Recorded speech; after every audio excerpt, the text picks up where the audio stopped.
अस्सलाम वालेकुम हाज़रीन ऐं नाज़रीन ड्रामा सीरियल दौला अब्दुल्ला जी पोइ केस दोस्तों तव्हां ॾिठी दोस्तों छा अचण वारी एपिसोड हाणे नओं रंग लाहींदी। जी हाँ दोस्तों, तव्हां इहो ज़रूरु सोचियो हूंदो आख़िर हाणे ड्रामे जो अॻिते छा थियण वारो आहे। दोस्तों मां तव्हांखे ॿुधाईंदो हलां हिकु वॾी ऐं नई बहितरीन अपडेट दुलाब ड्रामे जे बारे में।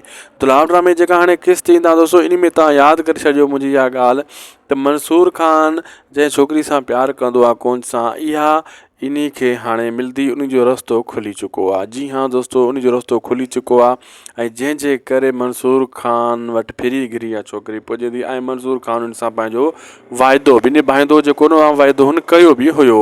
ऐं दोस्तों इहो मां ॿुधाईंदो हलां तव्हांखे, मुराद ऐं जेको रहज़न वारा आहिनि अॻिते हली वरी इहे हिकु ई हूंदा। इन्हनि जो मसइलो इहो जीअं हली रहियो आहे ईअं हलंदो रहंदो, लेकिन आख़िरी जॾहिं ड्रामे जी एंड थींदी इहे ॿई दुनियूं भाकुर पाईंदा। इन्हनि मां मुंहिंजे ख़्याल में को ख़ासि को मरदो कोन, इहो मां तव्हांखे अॻे ॿुधाए छॾियां।